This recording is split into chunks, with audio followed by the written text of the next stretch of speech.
الرحمن الرحیم۔ مسواک کے بارے میں چند باتیں میں عرض کرنا چاہتا ہوں۔ آپ جب مسواک لینے جاتے ہیں تو سنت نبی صلی اللہ علیہ وآلہ وسلم کی نیت کر لیں، تو اس کا آپ کو جب ارادہ کریں گے، دیکھیں جی، نیک کام کا ارادہ کریں گے، سنت کا ارادہ کریں گے، آپ کو اللہ پاک ثواب عطا فرمائے گا۔ اور جب آپ وہ اس سنت مصطفیٰ صلی اللہ علیہ وآلہ وسلم کو زندہ کریں گے تو یقیناً اللہ پاک آپ کو بے شمار اجر اور برکتیں عطا فرمائیں گے۔ تو مسواک جب آپ لیتے ہیں تو ایسی لکڑی کی لیں، کوشش کریں جو کڑوی ہو، جیسے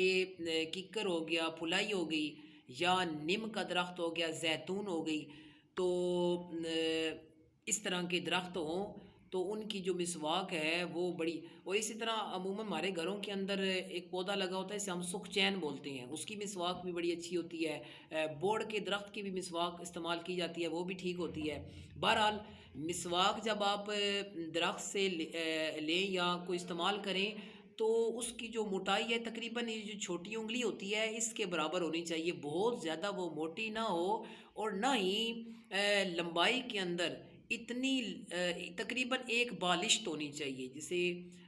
اس سے زیادہ جو ہے نا وہ لمبی مسواک وہ ٹھیک نہیں ہے۔ تو اس طرح آپ نے جب مسواک لے لی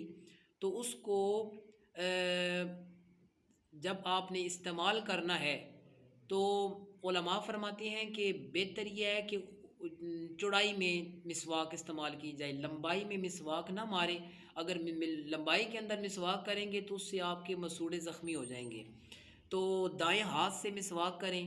اور کم سے کم 3 بار مسواک۔ لیکن یہاں پہ ایک یاد رکھیں، عموماً لوگ یہ کرتے ہیں کہ وہ چلتے پھرتے رہتے ہیں جناب، بازاروں کے اندر گلی کوچوں میں ساتھ ساتھ مسواک کرتے رہتے ہیں، ساتھ ساتھ جگہ جگہ تھوکتے، یہ مناسب نہیں ہے۔ مسواک کرنے کا طریقہ یہ ہے،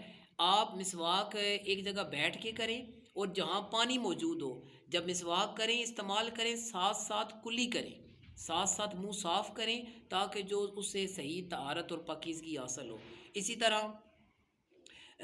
مسواک جب آپ بعض لوگ نا بیت الخلاء کے اندر ہی، جیسے واش روم ہوتے ہیں اس کے اندر ہی جناب وہ مسواک استعمال کرنا شروع کر دیتے ہیں، تو ایسا نہ کریں، بیت الخلاء سے باہر آ کے۔ اچھا، وضو سے پہلے مسواک کرنی یہ سنت ہے،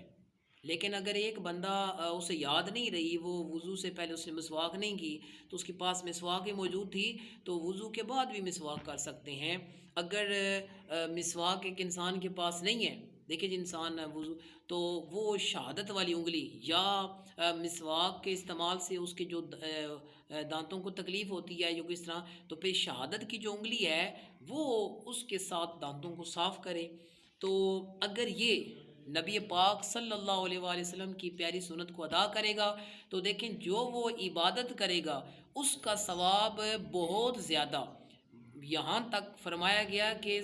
ایک نماز آپ مسواک کے بغیر پڑھتے ہیں، ایک نماز کا ثواب، لیکن اگر مسواک کر کے پڑھیں گے تو 70 نمازوں کا ثواب اللہ پاک آپ کو عطا فرمائے گا۔ بہت برکتیں ہیں، اور میں جس طرح پہلے بھی